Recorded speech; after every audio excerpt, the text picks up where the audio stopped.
Hello, investors. It's Don Vandenbord, Senior Portfolio Manager with Revere Asset Management. Today is Monday, June 5th, 6:44 p.m. Eastern Time. Getting a late start tonight. Had some things I had to take care of. Coming to you from St. Augustine Beach, Florida, with tonight's Revere Market Insight video. State of the market, uptrend, led by large cap, more particularly large cap tech, avoiding commercial real estate and regional banks. Regional banks had a nice rally on Friday, and just when you think they're going to get over the hump, regulators come out with a statement saying that they're going to make banks increase their capital reserves by up to 20%, and banks took it on the chin today. Uh, just the major banks as much as the regional banks, basically. But anytime you hear you've got to raise capital, that's going to crimp banks' profits. So let's get over here to the trend gauge. Leaders acting fine short term. We're showing uptrend. Need the Dow, mid caps, and small caps to continue their strength to get them over to where we're fully bullish or in a full uptrend for all of the five major indexes. Same thing with medium term, wanting to show strength this week to get that off of neutral to uptrend, and long term also just the big cap indexes trending above there, mid and small battling to get above. So what happened today? Started off with a small gap up, and then we chopped around for a while, and then late morning into lunchtime, a nice trend higher while Apple was doing their worldwide developer conference, introducing a virtual reality headset, and Apple was acting very well. And then they said the price was $3,500, and Apple reversed, and the market reversed. That just happened to be at the 4,300 level for S&P 500, normal round number resistance. The Nasdaq 100 already extended, got more extended before reversing, came back a bit toward the close. But we're holding on to our SQQQ short, as extended as the NASDAQ 100 is, to offset some of the long positions that we have. And leaders acted very well today, so no real damage done. The only casualty really was mid caps and small caps being hit by the bank news. We're going to go through the RG-8 tickers tonight to take a look at those charts. Looking pretty good, as Larry David might say. So the RG-8 on the day down 0.44%. S&P 500 after being up a 0.5%, reversing, along with Apple down 0.2 on the day. Nasdaq 100 turned red, bounced a little bit, was up, all the way to 357.5, closed at 355. So nearly a percent reversal. Dow down 0.6, mid caps down 1.05, Russell 2000 down 1.3, global 60/40 stock bond down 0.21, in-house GROTECTION, we were up 0.12, so positive on the day, led by Uber, Google, and Tesla. Only two red on the day, Nvidia just barely, and Meta. We'll hit the tail of the tape and the RG-8. Let's get right into it. Here's the S&P 500. So you can see the 2 days up, higher high on the third day, and then a reversal day. So we're calling that a consolidation day. So we're 2 up, consolidating 1, stochastic positive, getting into oversold, but you can stay there for weeks at oversold. Nice slope up on the 21 and the 50-day moving average should provide support on pullbacks. Nothing wrong with this chart at all. Nasdaq 100 got 10% above the 50-day moving average, closed 9.3% above, still very extended. Thursday was 9.1, Friday 9.5, hit 10 intraday, closed at 9.3. What we wanted is to go sideways around this 350, maybe play ping pong a little bit with the ADMA, let the 21 and the 50 catch up, or maybe it's just going to be an AI tech rally like 1999-ish, and every pullback is going to get bought with two fists. That's why the market is such a conundrum. What you think is too high can go higher. What you think is too low can always go lower. So here's the Dow. You can see the 2-day bounce off of the 200-day moving average, second close above the 21 and the 50, but we'd like to see a higher close for confirmation. I mean, we could pull back for 3 days on this and still be above the 50 and the 21, but that's not making progress. So we want to see them bounce if they're tested and hold or make a higher high. But for now, the Dow, the fear of it breaking the 200-day moving average is off the table, at least for now. Mid caps reclaimed on Friday. All the moving averages pulled back and bounced at the moving averages today. That's what you want to see, bounced at this 450 level, very key level. IWM, on the other hand, what I wanted to see is a pullback to 180 and a bounce. We got below 180 and bounced, but closed basically 0.1% below the 200-day moving average. Not too bad, considering the news that came out with the banks today, an inside day around the 200-day moving average. Now, what we don't want to see is it break today's lows. We really shouldn't see that, or at least not decisively, as we're 1.9% above the 21. So yeah, we need to go sideways here for a little bit. Really, I'd say Friday's low is probably more important, but with the moving averages stacked the way they were, it takes a little while for the slope to turn up. You can see the 8 turning up. So ideally, if we pull back, we bounce off the ADMA, and then, we want to see some room between this 200-day moving average and or the 180 level for bulls to get confident. How about the VIX today?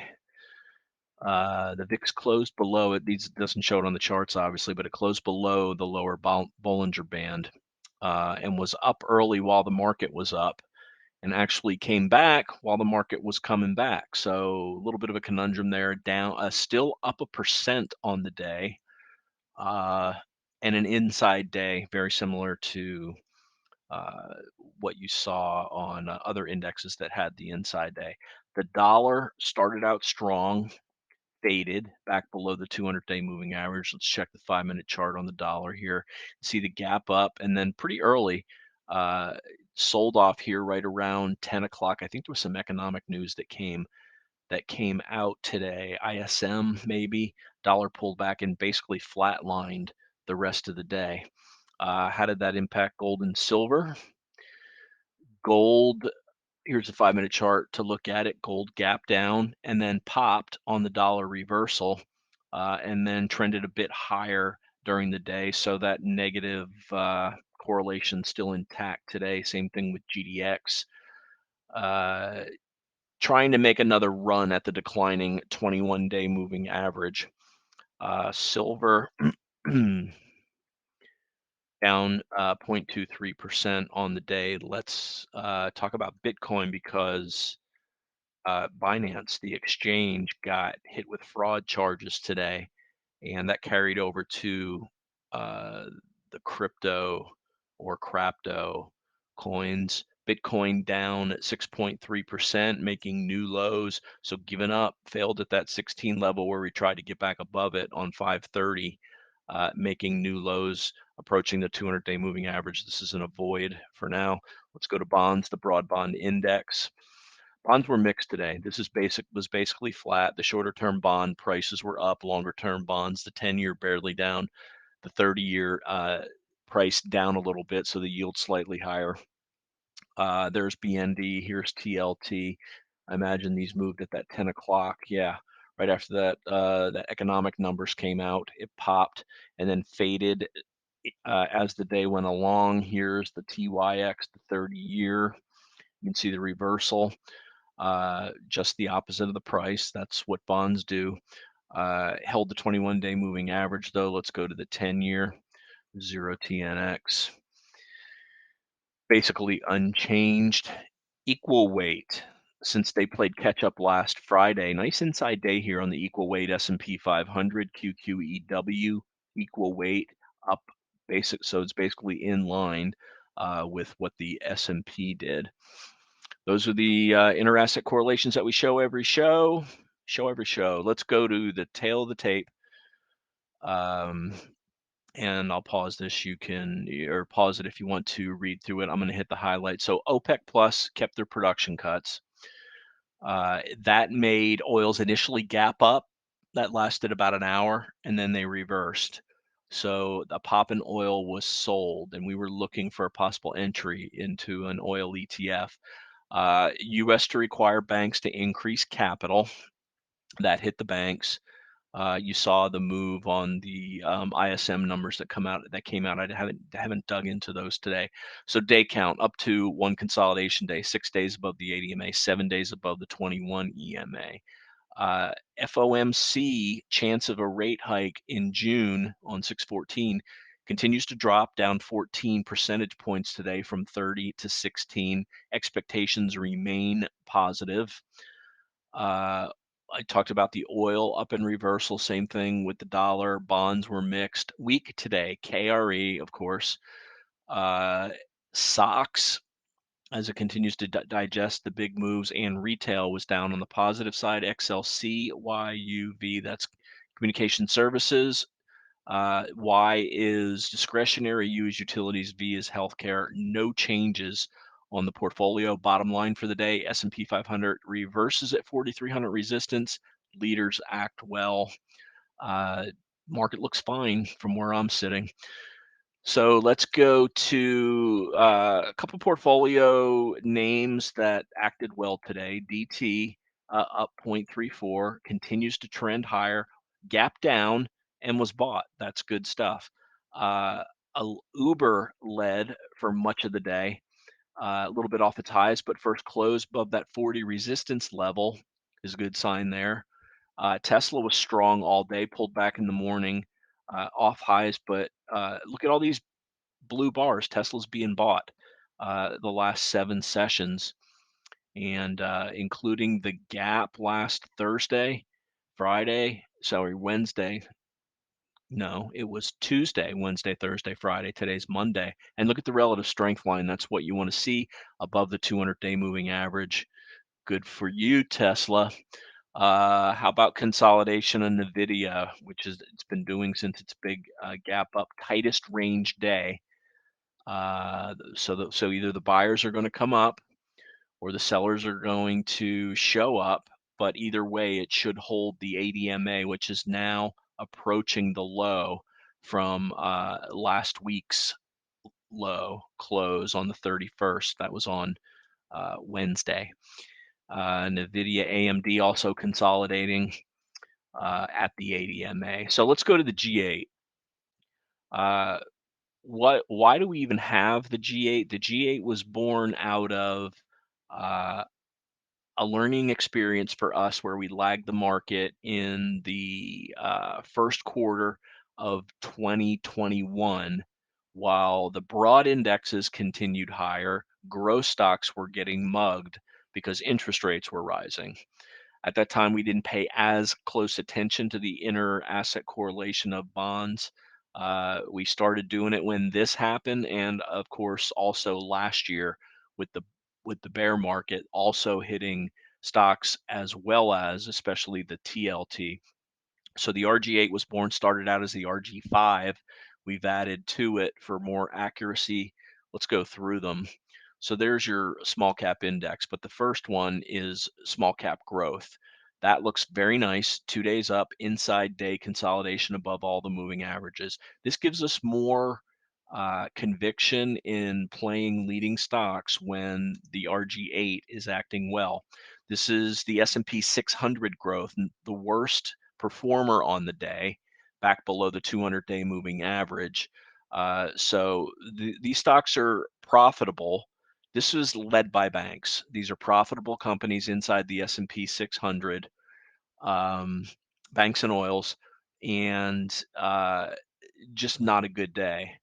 Let's look at SLYV, the value side of it, also down on the day, down over 2%. So growth a little bit worse, but that was really the exception. IWO not bad, and mid cap growth not bad either. Uh, Inside day tight range above the moving averages. That's what we want to see. So those are the first three. Next is FFTY. You want to see this up on the day because this is the Investors Business Daily 50 ETF, and it made a higher high today. And that gives us conviction again that leading stocks in the O'Neill system are acting well. Let's see what happens when it comes into the 200-day moving average.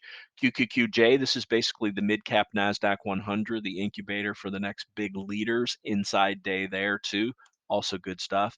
PDP, this is a momentum Dorsey Wright ETF, inside day, nothing wrong with that. SPHB, this is high beta stocks. There's an SPLV and an SPHB, and it's half of the highest. It's basically, they're 50-50. The higher beta stocks in the S&P 500 and the others are the lower volatility stocks in the S&P 500. And an inside day on high beta is a good thing after a 2-day move up. And finally, ARK-K, Kathy Wood, 6 straight up days for ARK-K. How about that? Kathy's been kicked for a while, but this is forming a nice, pretty shallow cup base since it reached the high back in February when the market reached a high. Uh, the NASDAQ 100 has made a new high past that February level, 2.2, and the S&P 500